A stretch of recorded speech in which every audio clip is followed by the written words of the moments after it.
GS test series 99 में आपका स्वागत है। आज मैं हिस्ट्री का घटना चक्र का पार्ट 4 लेकर आई हूँ। इससे पहले 1 से लेकर 3 तक अपलोड हो चुका है। ये हमारा मॉडर्न पार्ट चल रहा है। अगर आपने अभी तक वो नहीं देखा है तो उसे अभी जाकर फटाफट से देख लीजिए। तो चलिए वीडियो को स्टार्ट करते हैं। वीडियो में आगे बढ़ने से पहले अगर आप चैनल पर न्यू हैं तो चैनल को सब्सक्राइब जरूर कर लीजिएगा और वीडियो पसंद आए तो वीडियो को लाइक जरूर कर दीजिएगा। तो चलिए वीडियो में आज आगे बढ़ते हैं। आज का जो हमारा टॉपिक होगा वो ब्रिटिश शासन का भारतीय अर्थव्यवस्था पर प्रभाव। इसी टॉपिक से आज का जो हमारा क्वेश्चन होगा इसी टॉपिक से होगा। तो चलिए आज का क्वेश्चन देखते हैं।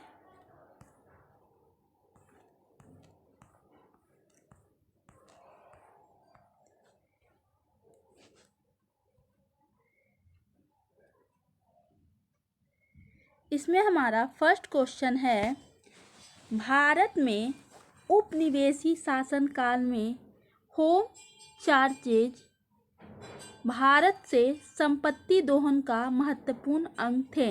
निम्नलिखित में से कौन सी निधियां होम चार्जेज की संगठक थी? तो इसका सही ऑप्शन होगा बी, केवल 1 और 2 लंदन में इंडिया ऑफिस के भरण पोषण के लिए प्रयोग में लाई जाने वाली निधि।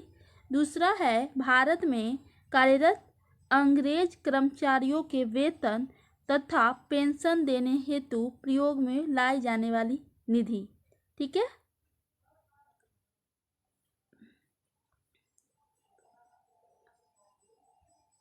बॉक्स को आप खुद से पढ़िएगा। अगर मैं बॉक्स को लीव कर रही हूँ, जहाँ पर इम्पोर्टेंट मुझे लगेगा मैं वहाँ पर पढ़ूंगी। ठीक है। सेकंड है, शब्द इंपीरियल प्रेफरेंस का प्रयोग किया जाता था। इसका सही ऑप्शन होगा ए, भारत में ब्रिटिश आयातों पर दी गई विशेष रियायतों के लिए। ब्रिटिश काल में इंपीरियल प्रेफरेंस शब्दावली का प्रयोग भारत में ब्रिटिश आयातों पर दी गई विशेष रियायतों के लिए किया जाता था। ठीक है। थर्ड है, ब्रिटिश शासन के दौरान भारत में उद्योगों का कोई स्वतंत्र विकास नहीं हुआ। इसका कारण था? इसका सही ऑप्शन होगा डी, धनिक वर्ग द्वारा भू संपत्ति में निवेश करने को तरजीह दिया जाना। ब्रिटिश शासन के दौरान भारत में धनिक वर्ग द्वारा भू संपत्ति में निवेश करने को वरीयता दिए जाने के कारण उद्योगों का कोई स्वतंत्र विकास नहीं हो सका। ठीक है।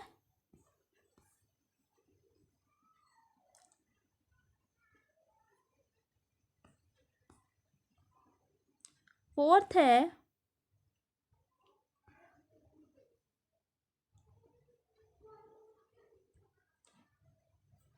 इस्तमरारी बंदोबस्त किसने लागू किया? इसका सही ऑप्शन होगा सी, लॉर्ड कॉर्नवालिस ने।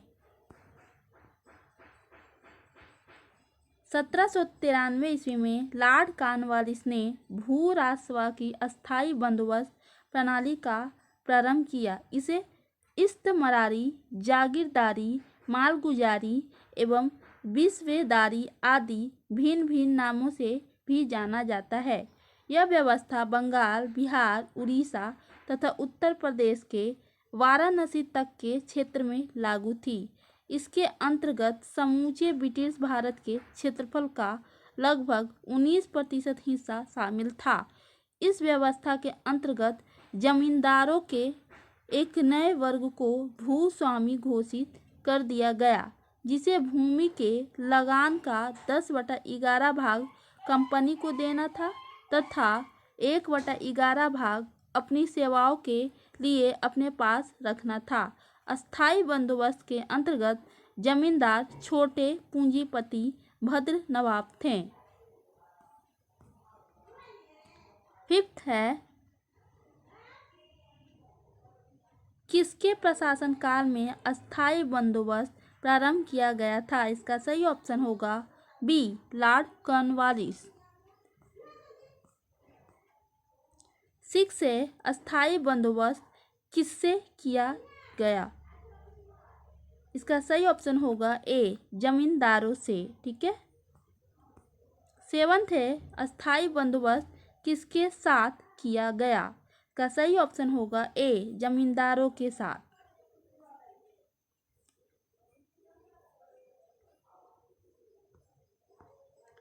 8 है, किस गवर्नर जनरल ने भारत में अस्थायी भू राजस्व व्यवस्था स्थापित की थी? इसका सही ऑप्शन होगा लॉर्ड कॉर्नवालिस।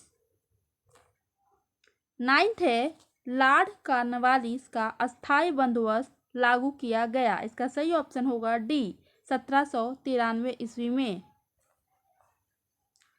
10 है, 1793 में लॉर्ड कॉर्नवालिस की भू व्यवस्था प्रणाली लागू होने के बाद कानूनी विवादों की प्रवृत्ति में बढ़ोतरी देखी गई थी। निम्नलिखित प्रावधानों में से किस एक को सामान्यतया इसके कारक के रूप में जोड़कर देखा जाता है? इसका सही ऑप्शन होगा डी। उपयुक्त ए, बी तथा सी कथनों में से कोई भी सही नहीं है। 1793 ईस्वी में लॉर्ड कॉर्नवालिस द्वारा प्रारंभ अस्थायी बंदोबस्त जमींदारी व्यवस्था वाली भू व्यवस्था प्रणाली में जमींदारों का भूमि पर वास्तविक अधिकार स्वीकृत कर लिया गया था, जब तक कि वे लगान एकत्र कर उसका 10/11 भाग सरकार को देते रहते। लेकिन जमींदारी का भू क्षेत्र निर्धारित नहीं था। लगान रहित अनुदान भूमि, चारगाह, प्रति आदि भूमि निर्धारित न होने के कारण कानूनी विवाद बढ़े। जमींदार एवं कृषक के बीच अनेक मध्यस्थों के कारण भी विधिक वादों की संख्या में बढ़ोतरी हुई। स्पष्ट है कि अभीष्ट विकल्प डी होगा। 11 है, चिरस्थायी बंदोबस्त 1793 ईस्वी के अंतर्गत जमींदारों से अपेक्षा की गई थी कि वे खेतीहरों को पट्टा जारी करेंगे। अनेक जमींदारों ने पट्टा जारी नहीं किए। उसका कारण था, इसका सही ऑप्शन होगा बी, जमींदारों के ऊपर कोई सरकारी नियंत्रण नहीं था।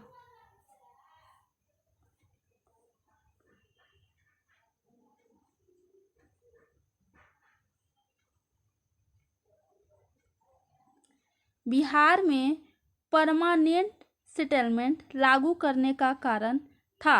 इसका सही ऑप्शन होगा सी, भू राजस्व निर्णय करना।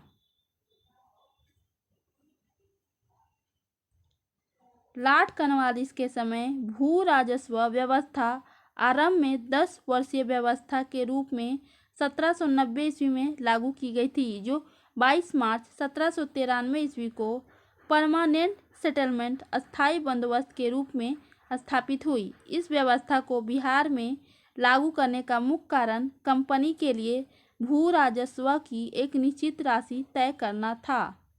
ठीक है। 30 है, रिक्त स्थान की पूर्ति कीजिए। डैश में बंगाल और बिहार में भूमि पर किराएदारों के अधिकारों को बंगाल किराएदारी अधिनियम द्वारा दिया गया था। इसका सही ऑप्शन होगा ए, 1885 ईस्वी।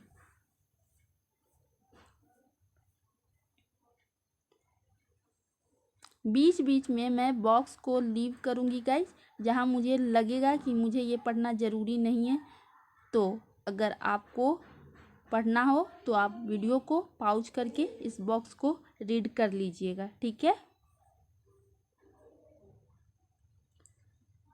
14 है, निम्नलिखित में से कौन ब्रिटिश शासन के दौरान भारत में रैयतवारी बंदोबस्त के प्रारंभ किए जाने से संबंध था? इसका सही ऑप्शन होगा सी, 2 और 3। Alexander read, Thomas Munro.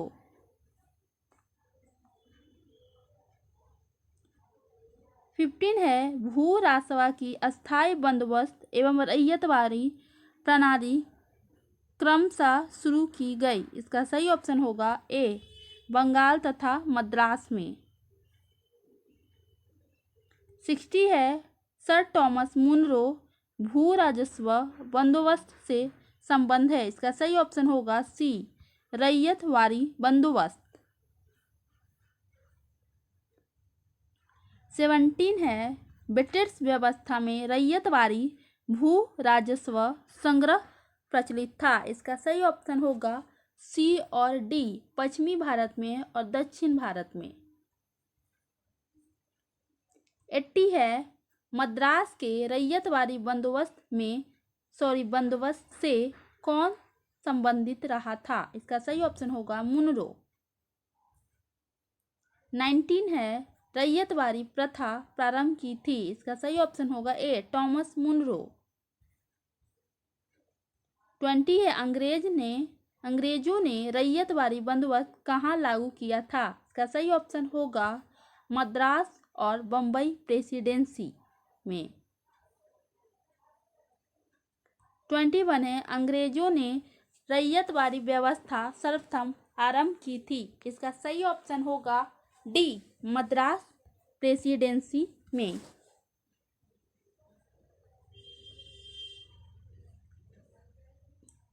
22 है रैयतवारी बंदोबस्त के संदर्भ में निम्नलिखित कथनों पर विचार कीजिए। इसका सही ऑप्शन होगा सी, 1, 2 और 3।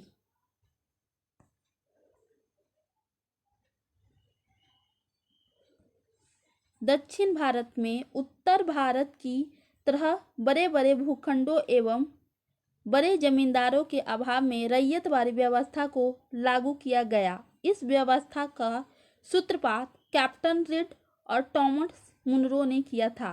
रैयतवारी व्यवस्था के तहत किसानों को अपनी जमीन का मालिक माना जाता था, जो सीधे सरकार को कर देते थे। कर का निर्धारण भूमि का सर्वेक्षण करने के बाद किया जाता था। भूमि सर्वेक्षण के बाद लगान के लिए किसान और सरकार के बीच एक समझौता होता था। किसान की सहमति के बाद उसे पट्टा दिया जाता था, जो भूमि पर उसकी निजी संपत्ति का प्रमाण होता था। ठीक है। 23 है वह प्रथा जिसके तहत किसान स्वयं भूमि का मालिक होता है और सरकार को भू राजस्व के भुगतान के लिए जिम्मेदार माना जाता है। इसका सही ऑप्शन होगा बी, रैयतवारी प्रथा। रैयतवारी प्रथा के अंतर्गत किसान स्वयं भूमि का मालिक होता है और सरकार को भू राजस्व के भुगतान के लिए जिम्मेदार माना जाता है। 24 है नीचे दिए गए कथन दिए गए हैं, जिनमें एक को कथन ए और दूसरे को कारण आर कहा गया है। कथन ए है ब्रिटिश सरकार ने भारत के अलग अलग भागों में भू राजस्व की अलग अलग व्यवस्था लागू की थी। कारण है इससे भारतीय किसानों में अलग अलग वर्ग बन गए। नीचे दिए गए कूट में सही उत्तर चुनिए। इसका सही ऑप्शन होगा ए और आर दोनों सही है। आर ए की सही व्याख्या करता है।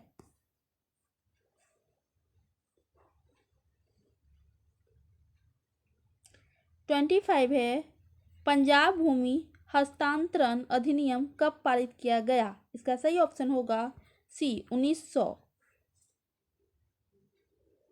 1900 ईस्वी में पारित किया गया। पंजाब भूमि हस्तांतरण अधिनियम 1900 ईस्वी में पारित किया गया, जिससे कृषकों की भूमि का गैर कृषकों के पास हस्तांतरित होना समाप्त हो गया। 26 से असम में सर्वप्रथम चाय कंपनी की स्थापना कब हुई थी। इसका सही ऑप्शन होगा 1839 ईस्वी में। असम में सर्वप्रथम चाय कंपनी की स्थापना 1839 ईस्वी में हुई थी। यह कंपनी 5 लाख रुपए की पूंजी के साथ इंग्लैंड में स्थापित की गई थी तथा नजीरा असम में इस कंपनी का मुख्यालय था। द असम कंपनी भारत की सबसे पुरानी व्यावसायिक चाय कंपनी है जो वर्तमान में भी कार्यरत है।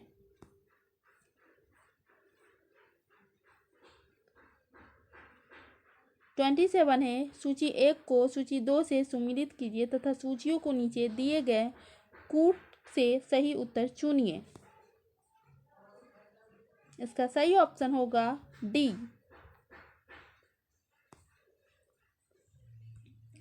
जजमानी उत्तर भारत, बाराबलूट महाराष्ट्र, मीरासी तमिलनाडु, अडाडे कर्नाटक। यूपीपीएससी द्वारा जारी उत्तर कुंजी में इस प्रश्न का उत्तर विकल्प भी दिया गया है जो कि गलत है। 28 है, ब्रिटिश भारत में सैन्य बल पर केंद्रीय राजस्व का कुल कितना प्रतिशत व्यय होता था। इसका सही ऑप्शन होगा ए 40%। यद्यपि कि इस तरह के प्रश्न का उत्तर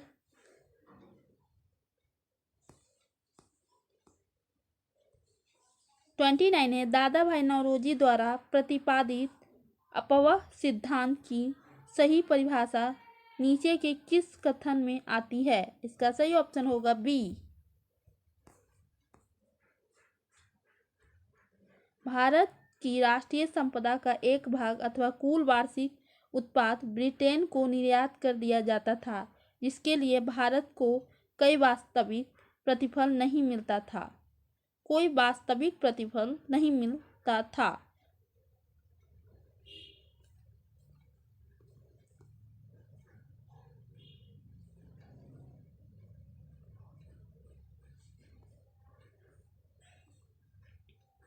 30 है, निम्न में से किसने निकास के सिद्धांत का प्रतिपादन किया था। सही ऑप्शन होगा दादा भाई नौरोजी ने। 31 है, अंग्रेजों के शासनकाल में भारत के आर्थिक दोहन के सिद्धांत को किसने प्रतिपादित किया। इसका सही ऑप्शन होगा डी, दादा भाई नौरोजी ने। 32 है, निम्नलिखित कथनों पर विचार कीजिए तथा उनके नीचे दिए गए कूट से सही उत्तर का चयन कीजिए।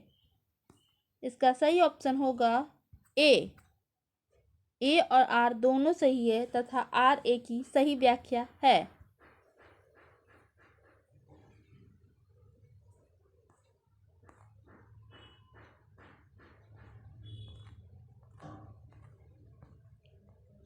33 है, निम्नलिखित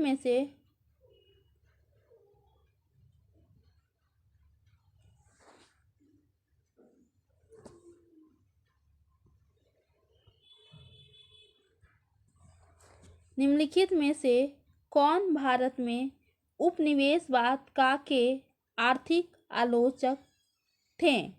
का सही ऑप्शन होगा डी 1, 2 एवं 3।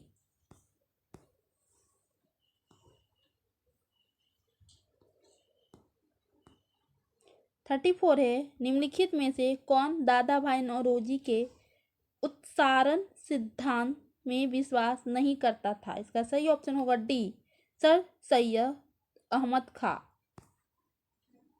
सर सैयद अहमद खां ब्रिटिश शासन के प्रति वफादार थे और मुस्लिम समाज का विकास वे भारत में आंग्ल सत्ता के बने रहने में ही संभव मानते थे, अतः वे दादा भाई नौरोजी के उत्सारण सिद्धांत में विश्वास नहीं करते थे।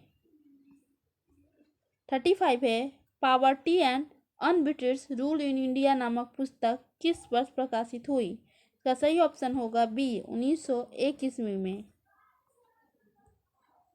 Poverty and un-British rule in India के लेखक दादा भाई नौरोजी हैं। यह पुस्तक वर्ष 1901 में लंदन के इस सोनेचेन प्रकाशक द्वारा प्रकाशित की गई थी। 36 है, poverty and the un-British rule in India नामक पुस्तक किसने लिखी। इसका सही ऑप्शन होगा दादा भाई नौरोजी ने।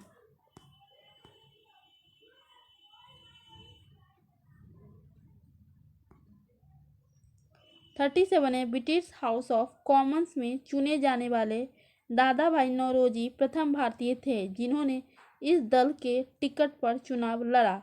का सही ऑप्शन होगा ए उदारवादी दल। 38 है, ब्रिटिश शासन के समय अर्थव्यवस्था को खोखला करने के सिद्धांत के बारे में पुस्तक किसने लिखी थी? इसका सही ऑप्शन होगा डी दादा भाई नौरोजी ने। ब्रिटिश शासन के समय अर्थव्यवस्था को खोखला करने के सिद्धांत पर दादा भाई नौरोजी ने पुस्तक लिखी, इकोनॉमिक ड्रेन थ्योरी। 39 है, अनुद्योगीकरण के संदर्भ में निम्नलिखित में से कौन सा सही है? तो सही ऑप्शन होगा सी 1 और 2।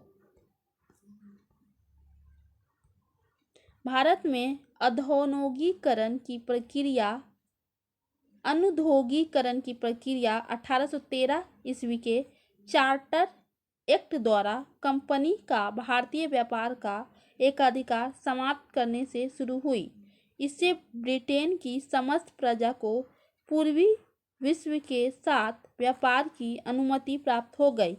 यह औद्योगिक क्रांति को विस्तार देने के लिए किया गया था। इससे भारत ब्रिटिश उत्पादों का बाजार बन गया। 40 है, निम्नलिखित कथनों पर विचार कीजिए। दादा भाई नौरोजी की भारतीय राष्ट्रीय आंदोलन को सर्वाधिक प्रभावी देन थी कि? इसका सही ऑप्शन होगा ए केवल एक। दादा भाई नौरोजी आधुनिक भारत के प्रथम ऐसे राष्ट्रवादी नेता थे जिन्होंने गहरे शोध और विश्लेषण के बल पर यह सिद्ध किया कि ब्रिटेन भारत का आर्थिक शोषण कर रहा है और प्रतिवर्ष एक निश्चित रकम इंग्लैंड ले जाई जा रही है। इसके परिप्रेक्ष्य में ही उन्होंने अपनी इकोनॉमिक ड्रेन थ्योरी दी। 41 है, किसने यह विचार किया था कि भारत में ब्रिटिश आर्थिक नीति घिनौनी है? इसका सही ऑप्शन होगा सी कार्ल मार्कस ने।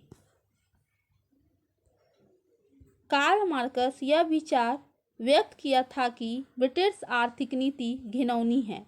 अंग्रेजी हस्तक्षेप से सूत काटने वाला तो लंकाशायर में रहता है। तंतुवाय बंगाल और उसका आर्थिक आधार समाप्त होने के कारण लगभग लुप्त हो गया है। लाखों चरखों और हथकरघों ने असंख्य काटने वालों बुनकर जन्म दिया था। असंख्य काटने वालों को बुनकरों को जन्म दिया था तथा वे समाज के केंद्र बिंदु बने रहे थे। किंतु अब इस देश में विदेशी सूती कपड़े की मानो बाढ़ आ गई है। ठीक है, है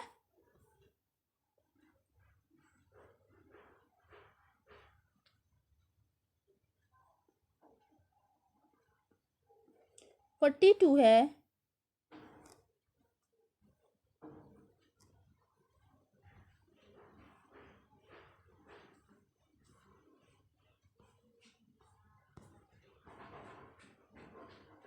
दक्षिण भारत में सिंचाई व्यवस्था का अग्रदूत किसे माना जाता है? इसका सही ऑप्शन होगा सर आर्थर कॉटन को।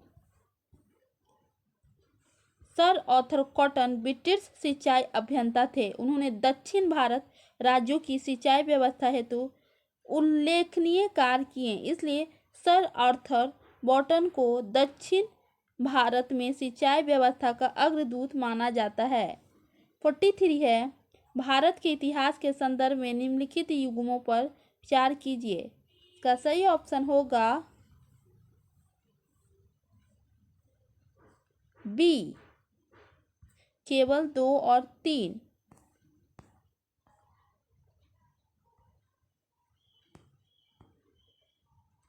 44 है, आर्थिक तौर पर 19वीं शताब्दी में भारत पर अंग्रेजी शासन का एक परिणाम था। इसका सही ऑप्शन होगा सी भारतीय कृषि का वाणिज्यीकरण।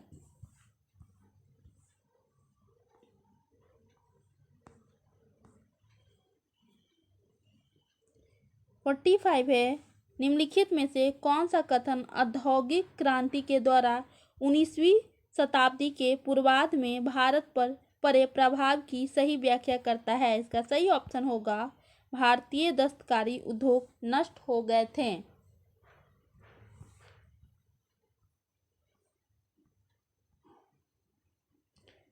अगला जो हमारा टॉपिक होगा वो 1857 की क्रांति है और आगे के जो भी क्वेश्चन होंगे वो 1857 की क्रांति के टॉपिक से ही होंगे। तो चलिए इसको भी आज हम देखते हैं।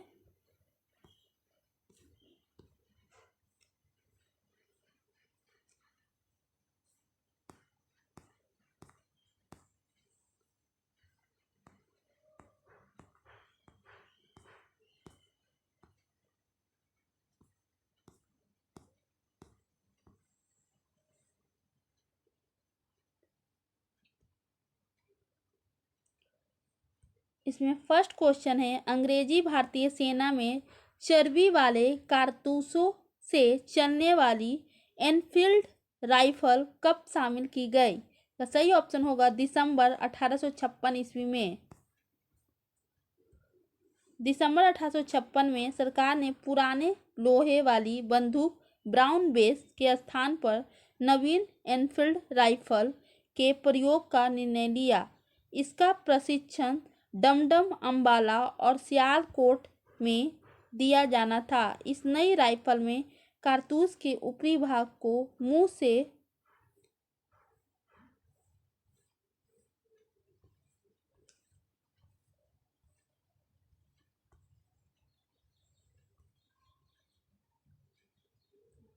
से काटना पड़ता था। जनवरी 1857 में बंगाल सेना में यह अफवाह फैल गई कि चर्बी वाले कारतूस में गाय और सुअर की चर्बी है। सैनिक अधिकारी ने इस अफवाह की जांच के लिए बिना तुरंत इसका खंडन कर दिया। जांच किए बिना ही तुरंत इसका खंडन कर दिया, किंतु सैनिकों को विश्वास हो गया कि चर्बी वाले कारतूसों का प्रयोग उनके धर्म को भ्रष्ट करने का एक निश्चित प्रयत्न है। यही भारत के प्रथम स्वतंत्रता संग्राम 1857 के विद्रोह का तात्कालिक कारण बना। ठीक है। सेकंड है, भारत के प्रथम स्वतंत्रता संग्राम का मुख्य तात्कालिक कारण था। तो सही ऑप्शन होगा बी, अंग्रेजों का धर्म में हस्तक्षेप का संदेह। तीसरा है, मंगल पांडे की घटना हुई थी। इसका सही ऑप्शन होगा बी, बैरकपुर में। 29 मार्च 1857 को बैरकपुर में सैनिकों ने चर्बी वाले कारतूसों का प्रयोग करने से इनकार कर दिया और एक सैनिक मंगल पांडे ने अपने एजुटेंट पर आक्रमण कर उसकी हत्या कर दी। फोर्थ है, मंगल पांडे कहाँ के विप्लव से जुड़े हैं? इसका सही ऑप्शन होगा ए, बैरकपुर। फिफ्थ है, मंगल पांडे सिपाही था। सही ऑप्शन होगा मंगल पांडे 34वीं बंगाल नेटिव इन्फेंट्री के 6वीं कंपनी में एक सैनिक सिपाही थे। ठीक है। 6 है, 1857 के विद्रोह के दौरान बहादुर शाह ने किसे साहब ए आलम बहादुर का खिताब दिया था? इसका सही ऑप्शन होगा सी, बख्त खान को। 1857 के विद्रोह के दौरान बहादुर शाह ने बख्त खान को साहेब ए आलम बहादुर का खिताब दिया था। बख्त खान एक पख्तून था। ईस्ट इंडिया कंपनी में वह सूबेदार के पद पर था तथा कंपनी की ओर से उसने प्रथम अंग्रेज अफगान युद्ध में भाग लिया था। बहादुर शाह ने अपने बड़े पुत्र मिर्जा मुगल अथवा मिर्जा जहरुद्दीन को मुख्य सेनापति घोषित किया, किंतु विद्रोह में वास्तविक नेतृत्व बख्त खान के पास था।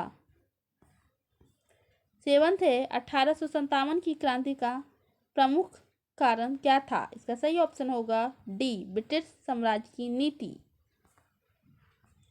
1857 की क्रांति का प्रमुख कारण ब्रिटिश साम्राज्य की घिनौनी नीतियां थी, जिससे तंग आकर अंततः विद्रोह का ज्वालामुखी फूट पड़ा। 8 है 1857 में लंदन से प्रकाशित होने वाले समाचार पत्र टाइम्स के संवाददाता कौन थे जिन्होंने लिखा था उत्तरी भारत में गोरे आदमी की गाड़ी को कोई भी मित्रतापूर्ण दृष्टि से नहीं देखता था। इसका सही ऑप्शन होगा ए W.H. रसेल। 1857 में लंदन से प्रकाशित टाइम्स समाचार पत्र में W.H. रसेल ने लिखा था कि उत्तर भारत में गोरे आदमी की गाड़ी को कोई भी मित्रतापूर्ण दृष्टि से नहीं देखता था। 9 है 1857 की क्रांति सर्वप्रथम कहाँ से प्रारंभ हुई। इसका सही ऑप्शन होगा सी मेरठ से। 1857 की क्रांति का प्रारंभ 10 मई को मेरठ से हुआ था। यहाँ की 3री कैवलरी रेजिमेंट के सैनिकों ने चर्बी युक्त कारतूसों को छूने से इनकार कर दिया था तथा खुलेआम बगावत कर दी। 10 है 1857 की क्रांति सर्वप्रथम कहाँ से प्रारंभ हुई। इसका सही ऑप्शन होगा मेरठ। 11 है 1857 के स्वतंत्रता संग्राम से संबंधित पहली घटना थी। इसका सही ऑप्शन होगा सी सैनिकों का दिल्ली के लाल किले पर पहुंचना। 11 मई 1857 को दिल्ली में मेरठ से आए सिपाहियों के दस्ते ने मुगल सम्राट बहादुर शाह द्वितीय से यह अपील की कि सम्राट इन सिपाहियों का नेतृत्व स्वीकार करे। इस प्रकार सैनिकों का दिल्ली के लाल किले पर पहुंचना पहली घटना थी। कानपुर में नाना साहेब ने 5 जून 1857 को विद्रोह किया। बेगम हजरत महल ने 30 मई 1857 को प्रारंभ अवध लखनऊ के विद्रोह का नेतृत्व किया। झांसी की रानी लक्ष्मीबाई ने जून 1857 में विद्रोह किया तथा वे 17 जून 1858 को शहीद हो गईं। ओके। 12 है 1857 के स्वाधीनता संग्राम का प्रतीक था। इसका सही ऑप्शन होगा कमल और रोटी। 30 है 1857 के संग्राम के निम्नलिखित केंद्रों में से सबसे पहले अंग्रेजों ने किसे पुनः अधिकृत किया। इसका सही ऑप्शन होगा दिल्ली।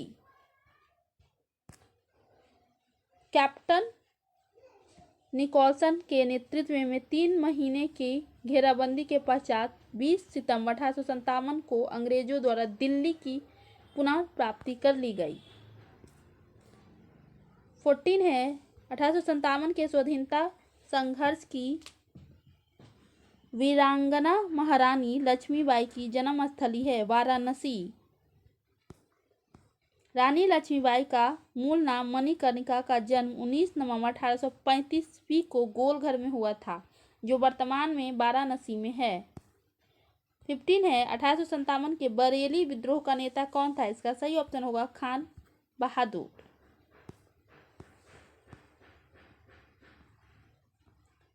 16 है महारानी लक्ष्मीबाई की समाधि कहाँ स्थित है। इसका सही ऑप्शन होगा डी ग्वालियर।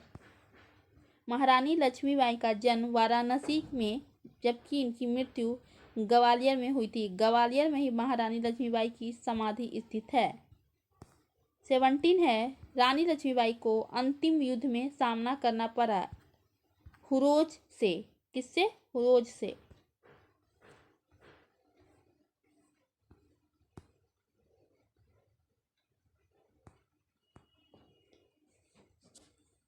1857 का विद्रोह लखनऊ में किसके नेतृत्व में आगे बढ़ा। इसका सही ऑप्शन होगा ए बेगम ऑफ अवध।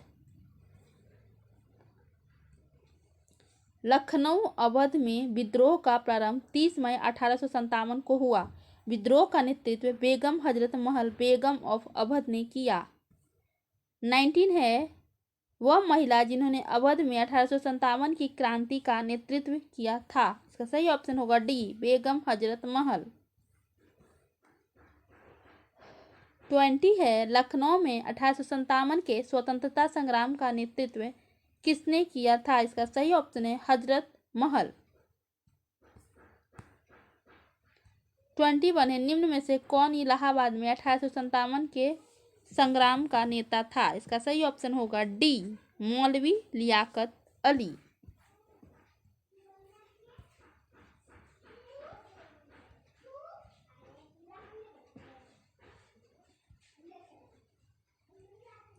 ट्वेंटी टू है, 1857 के संघर्ष में भाग लेने वाले सिपाहियों की सर्वाधिक संख्या थी? इसका सही ऑप्शन होगा बी, अवध से। 1857 के संघर्ष में भाग लेने वाली सिपाहियों की सर्वाधिक संख्या अवध से थी। वास्तव में उस समय अवध में शायद ही कोई ऐसा परिवार रहा जिसका कोई सदस्य सेना में ना रहा हो। केवल अवध से ही लगभग 75,000 सैनिक सेना में थे।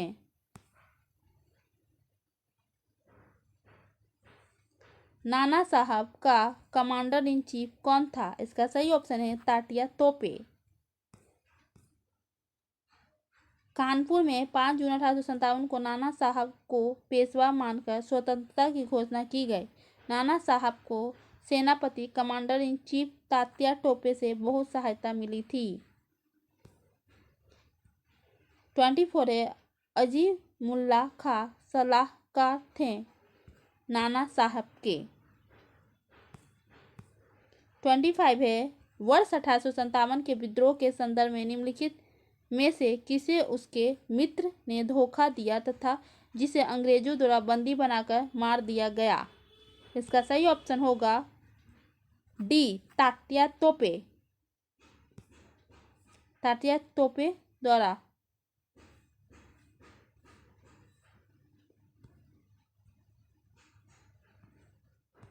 आप डिस्क्रिप्शन बॉक्स को जरूर से वीडियो को पॉज करके जरूर देख लीजिएगा, इससे आपको सारी चीजें अच्छी से क्लियर हो जाएगी।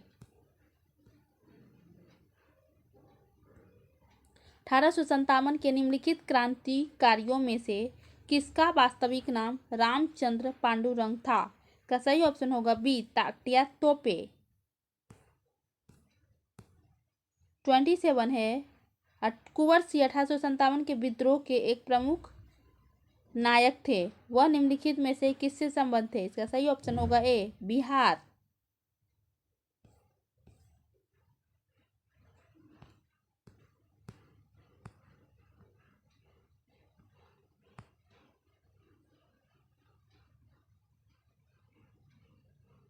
28 है, कुंवर सिंह अंग्रेजों के खिलाफ 1857 के विद्रोह में किस जगह शामिल हुए? इसका सही ऑप्शन होगा आरा। 29 है, 1857 की क्रांति के दौरान बिहार में क्रांतिकारियों का नेता कौन था? इसका सही ऑप्शन होगा बी, बाबू कुंवर सिंह। 30 है, बिहार में 1857 के विद्रोह का नेतृत्व किसने किया था? इसका सही ऑप्शन होगा कुंवर सिंह।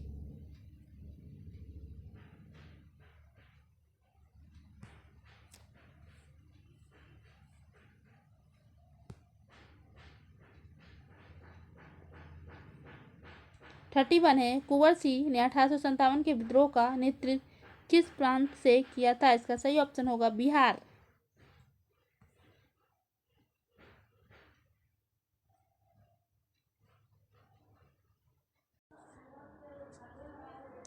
32 है, 1857 का विद्रोह का नेतृत्व बिहार में किसने किया? इसका सही ऑप्शन होगा बी, कुंवर सिंह ने। 33 है, बिहार में 1857 के विद्रोह का नेतृत्व किसने किया? इसका सही ऑप्शन होगा सी, कुंवर सिंह। 34 है, जगदीशपुर के किस व्यक्ति ने 1857 के विप्लव में क्रांतिकारियों का नेतृत्व किया? इसका सही ऑप्शन होगा कुंवर सिंह। 35 है, जगदीशपुर के राजा थे। इसका सही ऑप्शन होगा डी, कुंवर सिंह।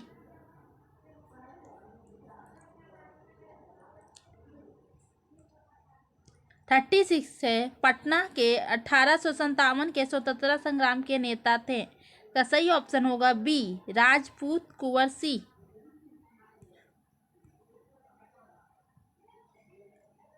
'पटना बिहार के निकट जगदीशपुर के जमींदार कुंवर सिंह ने विद्रोह का नेतृत्व किया। उनकी जमींदारी कंपनियों की नीतियों के कारण छिन गई। फलस्वरूप उन्होंने अपने रोज की अभिव्यक्ति विद्रोह में कर दी। पटना में पीर अली के नेतृत्व में विद्रोह हुआ था, परंतु अंग्रेजों द्वारा इसके दमन के बाद विद्रोही जगदीशपुर आ गए और कुंवर सिंह ने इसका नेतृत्व किया। हैदर अली खान एवं जियोधर सिंह ने गया में विद्रोहियों को संगठित किया था। 37 है, निम्नलिखित में से कौन असम में 1857 की क्रांति का नेता था? का सही ऑप्शन होगा ए दीवान मनीराम दत्त। 1800 असम में 1857 की क्रांति के समय वहां के दीवान मनीराम दत्त ने वहां के अंतिम राजा के पौत्र कंदेपेश्वर सिंह को राजा घोषित करके विद्रोह की शुरुआत की, परंतु शीघ्र ही विद्रोह का दमन करके मनीराम को फांसी दे दी गई। 38 थे, 1857 के विद्रोह का बिहार में 15 जुलाई 1857 से 20 फरवरी 1858 तक केंद्र था। का सही ऑप्शन होगा डी जगदीशपुर। बिहार में 1857 के विद्रोह का केंद्र जगदीशपुर था, जहां जमींदार कुंवर सिंह ने नेतृत्व संभाला और शाहाबाद जिले में अंग्रेजों की सत्ता का तख्ता पलटकर अपनी सरकार स्थापित की। अप्रैल 1858 में कुंवर सिंह की मृत्यु के बाद उनके भाई अमर सिंह ने दिसंबर 1858 तक संघर्ष जारी रखा। अंततः बिहार के विद्रोह को पटना डिवीजन कमिश्नरी के कमिश्नर विलियम टेलर और बंगाल गोलंदाज फौज के मेजर विंसेंट आयर द्वारा दबा दिया गया।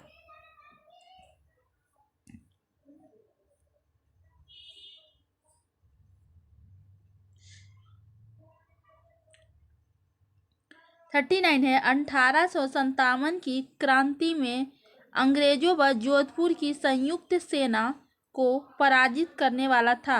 इसका सही ऑप्शन होगा डी औवा के ठाकुर कुशल सिंह। औवा के ठाकुर कुशल सिंह ने 1857 ईस्वी के क्रांति में अंग्रेजों और जोधपुर की संयुक्त सेना को पराजित किया था। 40 है, निम्नलिखित में से कौन सा स्थल राजस्थान में 1857 की क्रांति का केंद्र नहीं था? इसका सही ऑप्शन होगा बी जयपुर। 41 है, निम्नलिखित में से किसने 1857 में अंग्रेजों से संघर्ष किया? इसका सही ऑप्शन होगा सी शहादत खां। 42 है, निम्नलिखित में से कौन 1857 के विद्रोह में अंग्रेजों का सबसे कट्टर दुश्मन था? इसका सही ऑप्शन होगा ए मौलवी अहमदुल्ला शाह। 43 है, 1857 के विद्रोह को किस उर्दू कवि ने देखा था? इसका सही ऑप्शन होगा सी गालिब। शायरों में 1857 के विद्रोह को मिर्जा गालिब ने स्वयं अपनी आंखों से देखा था।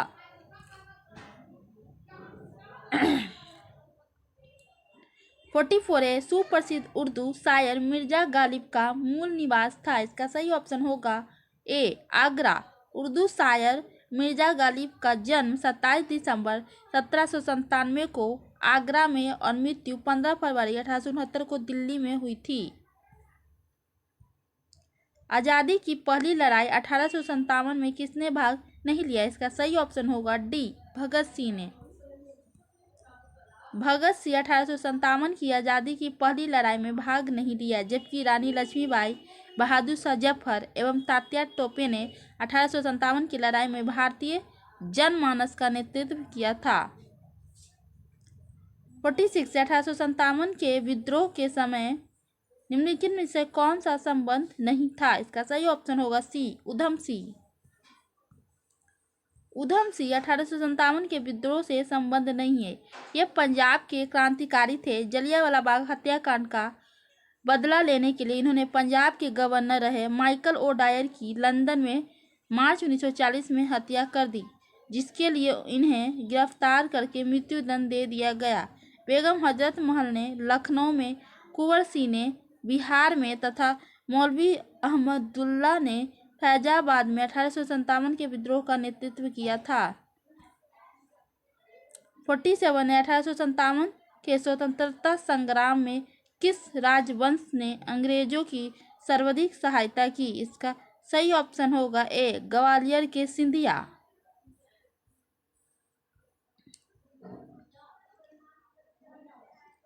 1857 के स्वतंत्रता संग्राम में ग्वालियर के सिंधिया ने अंग्रेजों की सर्वाधिक सहायता की।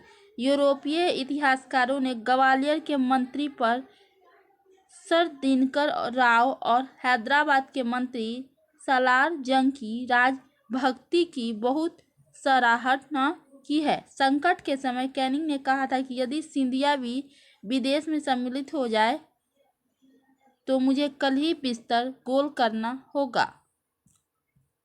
48 है भारत में शिक्षित मध्यम वर्ग ने सी 1857 के विद्रोह से तटस्थता बनाए रखी थी। 49 है निम्नलिखित वर्गों में से किसने 1857 के विद्रोह में भाग नहीं लिया? इसका सही ऑप्शन होगा डी 2 और 4 साहूकार और जमींदार ने।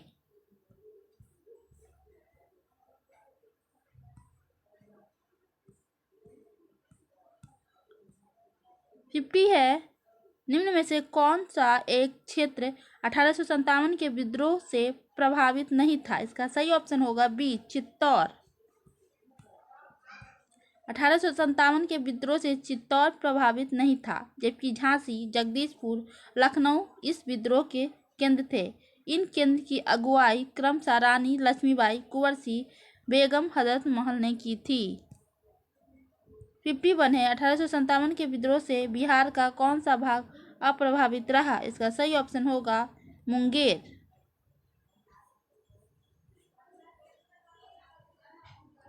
1857 के विद्रोह के दौरान बिहार में आरा, दानापुर, गया, पटना, मुजफ्फरपुर तथा शाहाबाद विद्रोह के प्रमुख केंद्र थे, जबकि मुंगेर का क्षेत्र इस विद्रोह से अप्रभावित रहा था। 52 है सूची 1 का सूची 2 से सुमेलित कीजिए।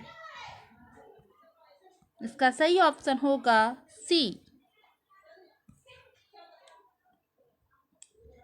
बख्त खां दिल्ली, मौलवी अब्दुल्ला अवध, कुंवर सिंह आरा, नाना साहेब कानपुर। ठीक है। 53 है सूची 1 को सूची 2 से सम्मिलित कीजिए तथा सूचियों को नीचे दिए गए कूट का उपयोग करते हुए सही उत्तर चुनिए। तो सही ऑप्शन होगा ए।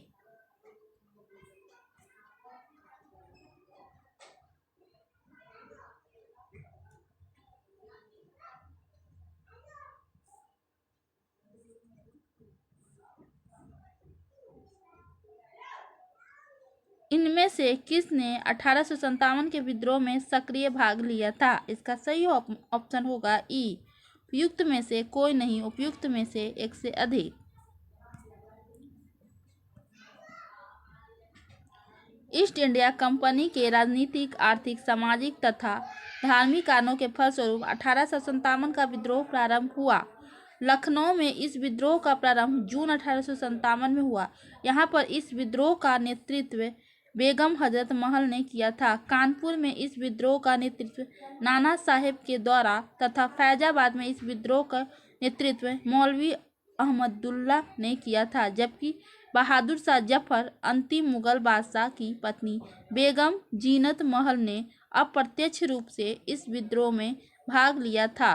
इस प्रकार दिए गए प्रश्न के सभी विकल्पों में सबसे उचित विकल्प ई होगा। 55 है सूची 1 को सूची 2 से सुमेलित कीजिए तथा सूचियों के अंत में दिए गए कूट का सही उत्तर चुनिए। इसका सही ऑप्शन होगा डी।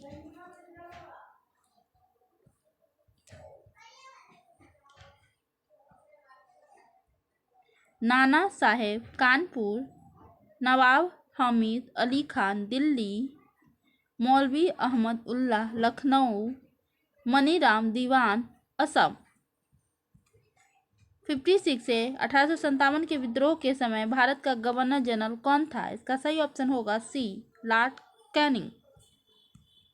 1857 के विद्रोह के समय भारत का गवर्नर जनरल लॉर्ड कैनिंग था। लॉर्ड कैनिंग भारत में कंपनी द्वारा नियुक्त अंतिम गवर्नर जनरल तथा ब्रिटिश सम्राट के अधीन नियुक्त भारत का पहला वायसराय था। 57 है, 1857 के विद्रोह के समय भारत का गवर्नर जनरल कौन था? इसका सही ऑप्शन होगा बी, लॉर्ड कैनिंग। 58 है, 1857 में भारत का गवर्नर जनरल कौन था? इसका सही ऑप्शन होगा कैनिंग। 59 है, सिपाही विद्रोह के समय भारत का गवर्नर जनरल कौन था? इसका सही ऑप्शन होगा ए, लॉर्ड कैनिंग। 60 है, 1857 के विद्रोह के समय बैरकपुर में कौन ब्रिटिश कमांडिंग ऑफिसर था? इसका सही ऑप्शन होगा हैरसे। मार्च 1857 में 34वीं बंगाल नेटिव इन्फेंट्री के सिपाही मंगल पांडे के विद्रोह के समय बैरकपुर में lieutenant general sir John Bennet Hearsey commanding officer थे। 1857 में किसने इलाहाबाद को आपातकालीन मुख्यालय बनाया था? इसका सही ऑप्शन होगा लॉर्ड कैनिंग। 1857 के विद्रोह के समय तत्कालीन गवर्नर जनरल लॉर्ड कैनिंग ने इलाहाबाद को आपातकालीन मुख्यालय बनाया था। 62 1857 के विद्रोह के समय ब्रिटिश प्रधानमंत्री कौन था? इसका सही ऑप्शन होगा बी, पामर्स्टन। जिस समय भारत में 1857 की क्रांति हुई, ब्रिटेन में विंस्कॉट पामर्स्टन, हेनरी जॉन टॉपर तृतीय विंस्कॉट पामर्स्टन ब्रिटेन का प्रधानमंत्री था। उसका कार्यकाल 1855 से 1858 ईस्वी तक, 1869 से 65 ईस्वी तक था। 63 है, निम्नलिखित में से किसके नाम 1857 के विद्रोह से नहीं जुड़ा है? इसका सही ऑप्शन होगा डी, युक्त सभी। 64 है, 1857 का विद्रोह मुख्यतः किस कारण से असफल रहा? इसका सही ऑप्शन होगा बी, किसी समान योजना और केंद्रीय संगठन की कमी।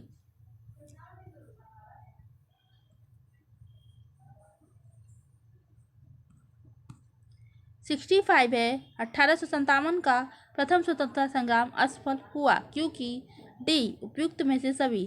भारतीय सिपाहियों में उद्देश्य की एकता की कमी थी। प्राय भारतीय राजाओं ने ब्रिटिश सरकार का साथ दिया।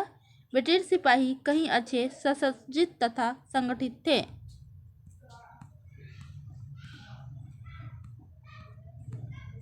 66 है, अंग्रेज राजपूत राज्यों में 1857 के विद्रोह को दबाने में सफल रहे क्योंकि इसका सही ऑप्शन होगा ए, स्थानीय शासकों ने क्रांतिकारियों का साथ नहीं दिया। 67 है, निम्नलिखित में से किन ब्रिटिश अधिकारियों ने लखनऊ में अपना जीवन खोया था? इसका सही ऑप्शन होगा C, 2, 3 and 4। General Neill, major general Havelock, sir Henry Lawrence. 14 सितंबर 1857 को अंग्रेजों द्वारा दिल्ली पर अधिकार करने के क्रम में जनरल जॉन निकलसन घायल हुए थे और 23 सितंबर 1857 को उसकी मृत्यु हुई थी। लखनऊ में 1857 के विद्रोह के दौरान अंग्रेज रेजिडेंस की रक्षा करते हुए sir Henry Lawrence, major general Havelock तथा जनरल नील की मृत्यु हुई। 68 है, विचार कीजिए। कथन क है 1857 में प्रथम स्वतंत्रता संग्राम ब्रिटिश सरकार से स्वतंत्र प्राप्त करने में असफल रहा। कारण है बहादुर शाह जफर के नेतृत्व को जन सहयोग नहीं मिला था और अधिकांश महत्वपूर्ण रियासतों के शासक उनका साथ देने में कतरा दिए। का सही ऑप्शन होगा क और का दोनों सत्य है।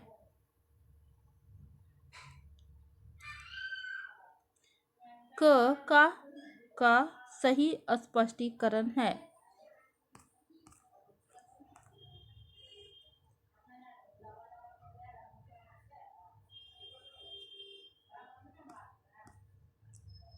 सिक्सटी नाइन है, निम्नलिखित में से किसने 1857 के विद्रोह को एक षड्यंत्र की संज्ञा दी? इसका सही ऑप्शन होगा सर जेम्स आउट्रम एवं W Taylor. Sir James Outram एवं डब्ल्यू टेलर ने 1857 के विद्रोह को हिंदू मुस्लिम षड्यंत्र का परिणाम बताया। आउट्रम का विचार था कि यह मुस्लिम षड्यंत्र था जिसमें हिंदू शिकायतों का लाभ उठाया गया। जॉन लॉरेंस और सीले के अनुसार यह केवल सैनिक विद्रोह था। जॉन सीले के अनुसार 1857 का विद्रोह एक पूर्णतः देशभक्ति रहित और स्वार्थी सैनिक विद्रोह था जिसमें न कोई स्थानीय नेतृत्व ही था और न ही इसे सर्वसाधारण का समर्थन प्राप्त था। उसके अनुसार यह एक संस्थापित सरकार के विरुद्ध भारतीय सेना का विद्रोह था। टी.आर. होम्स के अनुसार यह बर्बरता और सभ्यता के बीच युद्ध था। 70 है, आधुनिक इतिहासकार जिसने 1857 के विद्रोह को स्वतंत्रता की पहली लड़ाई कहा था। इसका सही ऑप्शन होगा वी.डी. सावरकर। वी.डी. सावरकर ने अपनी पुस्तक the Indian war of independence 1857 में 1857 के विद्रोह को सुनियोजित स्वतंत्रता संग्राम की संज्ञा दी। उन्होंने इस स्वतंत्रता की पहली लड़ाई कहाँ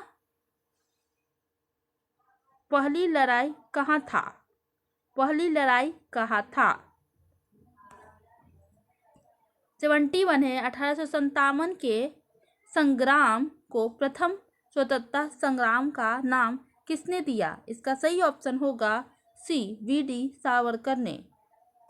72 है, भारतीय संविधान आंदोलन का सरकारी इतिहासकार था। इसका सही ऑप्शन होगा एस.एन. सेन। 1857 के भारतीय स्वाधीनता आंदोलन के सरकारी इतिहासकार सुरेंद्र नाथ सेन एस.एन. सेन थे, जिनकी पुस्तक 1857 में प्रकाशित हुई थी। 73 है, भारतीय भाषा में 1857 के विप्लव के कारणों पर लिखने वाला प्रथम भारतीय था। इसका सही ऑप्शन होगा ए, सैयद अहमद खां। सर सैयद अहमद खां द्वारा लिखित पुस्तक असबाब बगावत अ हिंद वर्ष 1859 में प्रकाशित हुई थी, जिसमें 1857 के विद्रोह के कारणों की चर्चा की गई थी।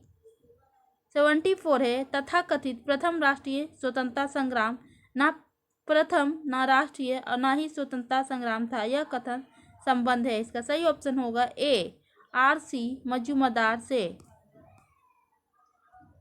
आर.सी. मजूमदार ने अपनी पुस्तक the sepoy mutiny and the rebellion of 1857 को स्वतंत्र रूप से वर्ष 1957 में प्रकाशित किया। मजूमदार ने ही 1857 के विद्रोह को तथाकथित प्रथम राष्ट्रीय स्वतंत्रता संग्राम न प्रथम राष्ट्रीय और न ही स्वतंत्रता संग्राम कहा था। 75 है, किसने कहा था कि इस निर्णय से कार्य करना कठिन है? तथाकथित 1857 का विद्रोह राष्ट्रीय स्वतंत्रता संग्राम न तो प्रथम था, न राष्ट्रीय था और न ही स्वतंत्रता संग्राम था। सही ऑप्शन होगा आर.सी. मजूमदार। 76 से 19वीं शताब्दी के मध्य में भारतीय राष्ट्रवाद भ्रूणावस्था में ही इस तथ्य को मानने वाले इतिहासकार थे। इसका सही ऑप्शन होगा ए, डॉक्टर आर.सी. मजूमदार और डॉक्टर एस.एन. सेन।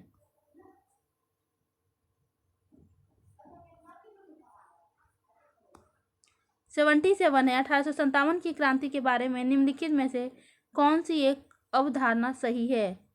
इसका सही ऑप्शन होगा सी, इसने भारत में ईस्ट इंडिया कंपनी की शासन प्रणाली को मृतप्राय बना दिया।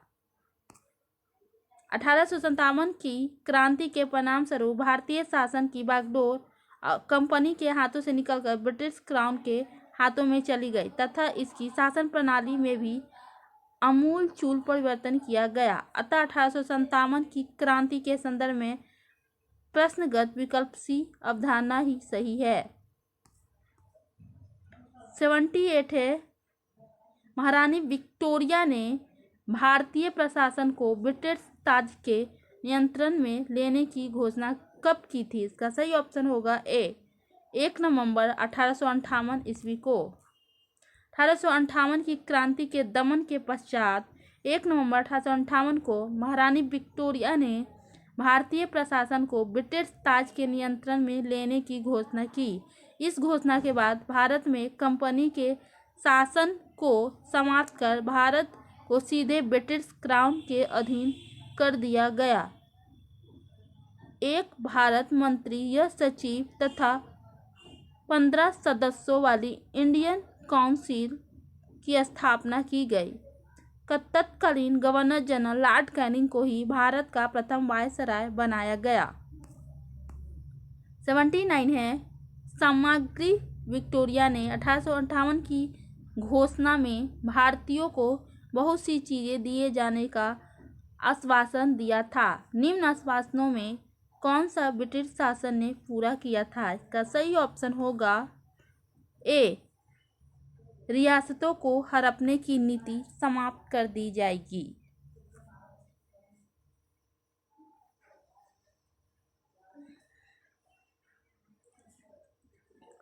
80 है, महारानी विक्टोरिया की उद्घोषणा 1858 का उद्देश्य क्या था? सही ऑप्शन होगा ए केवल 1 और 2।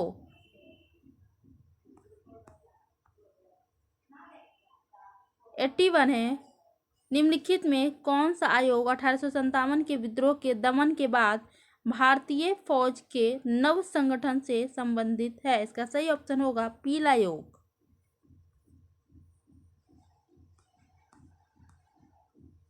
82 है, 1857 के विद्रोह के बाद ब्रिटिश सरकार ने सिपाहियों का प्रांतों से चयन किया। इसका सही ऑप्शन होगा सी गोरखा, सिख एवं पंजाबी उत्तर प्रांत से। तो इस तरह से आपने पूरा क्वेश्चन देख लिया गाइस। ये हमारा 82 का लास्ट ही क्वेश्चन था। अगला जो हमारा टॉपिक होगा वो अन्य जन आंदोलन से होगा। अगला जो टॉपिक होगा हमारा अन्य जन आंदोलन से होगा। आज आपने 1857 की क्रांति पर पूरा क्वेश्चन को कवर किया। तो आज आपका वीडियो कैसा लगा ये हमें कमेंट बॉक्स में लिखकर ज़रूर बताइएगा। तो मिलते हैं अगले वीडियो में नए टेस्ट सीरीज के साथ। तब तक के लिए बाय बाय।